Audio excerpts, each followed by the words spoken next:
This is Jumanji, and it's one of the most famous board games in the world, even if it isn't famous for actually being a board game.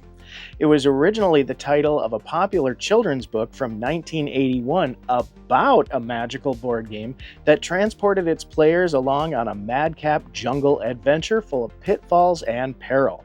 The story rose to prominence again in 1995 with the release of a hit film starring Robin Williams. Naturally, somebody was going to try to come up with a real-world interpretation of the game that closely mimicked that which was shown in the book and the movie. Today, we're going to have a look at one of those versions from Spin Master Games. This is their 2021 wooden edition of Jumanji. Let's get it out on the table and see how it looks. Hello, I've been looking forward to this review. Let's get started with the game box.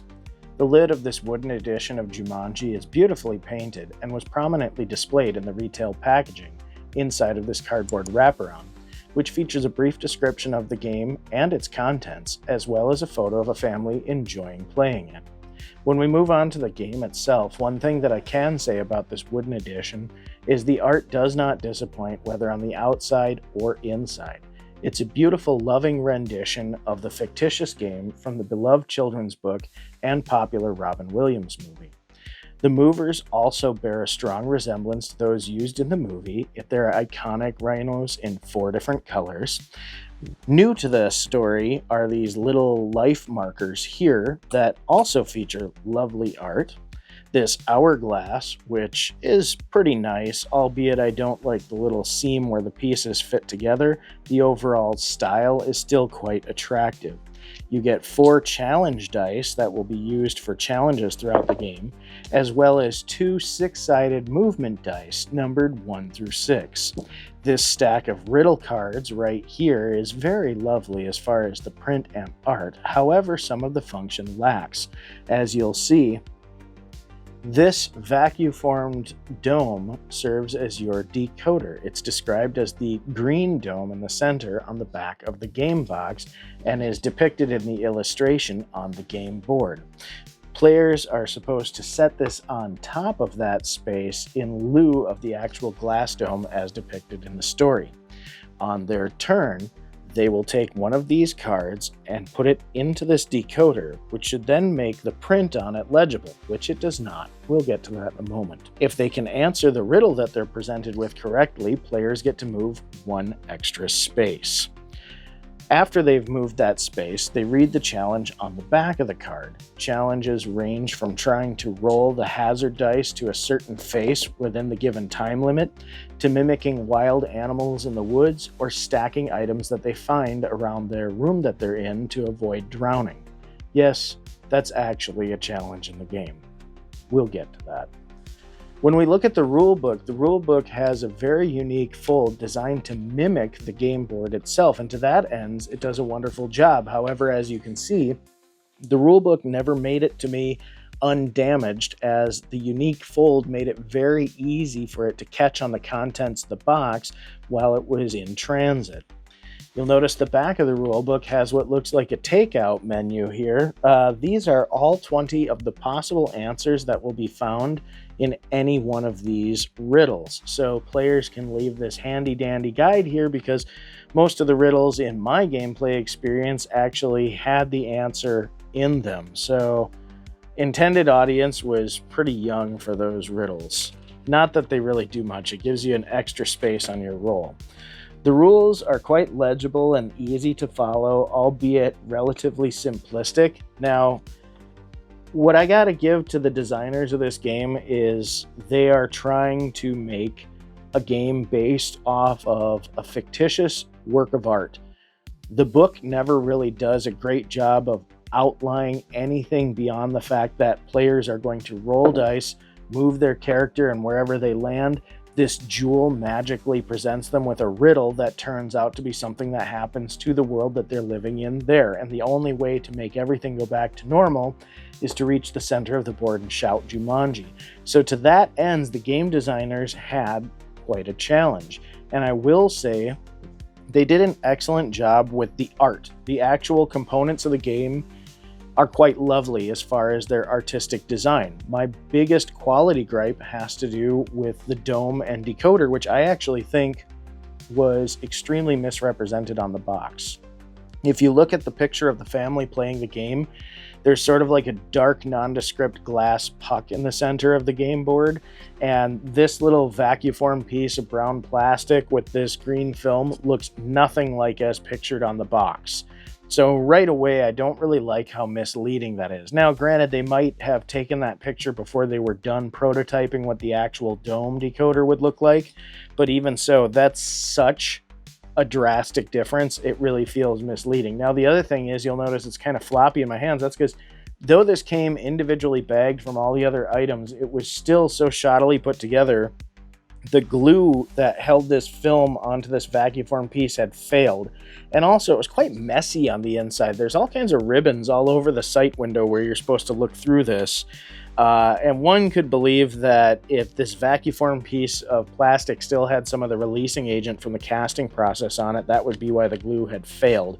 Because it doesn't look like it was forced off. It just sort of like fell off. And it wasn't necessarily masterfully applied either. So that, coupled with the fact that, and I'll get you a close-up picture, but when you actually put the riddle cards in here, the decoder does like next to nothing. I swear, I can't. Maybe you can see it better than I can. I know that I really had to get just the right light to be able to see it, but for me it was just as easy to hold a bright cell phone light up to it and read it without the decoder as it was to try to read it through the film. So function-wise, I guess I find that really frustrating because I've seen chromatic decoders like this before.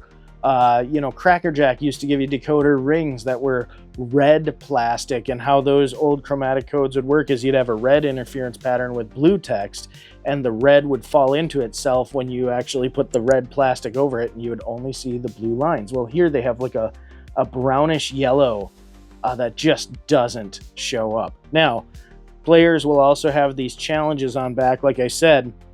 And for instance, here's one that I was talking about stacking items. The valley is flash flooding and you need to get out. You reach a ridge, but you need a boost to get up over it. Find 5 objects that you can stack. It sounds simple, but there's a catch. Each object needs to be at least 2 times larger than the one underneath it. Be tactical. If time runs out, you lose a life. Now, that sounds simple enough, but realistically, if you have some kids playing this in your living room, do you really want them running around grabbing things to stack? Do they know what's appropriate to stack? Well, now you definitely need to make sure that there's adult supervision.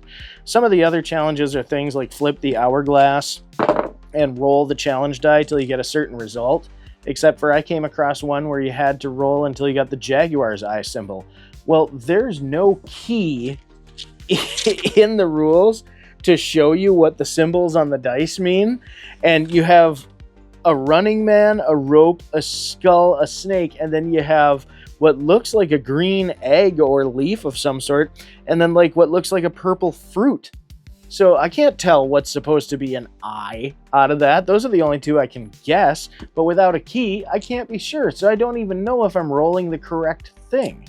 So there are a number of places where the gameplay suffered, mainly because, in my opinion, it was either cost-cutting or lack of polish, and they cut cost in such the strangest places.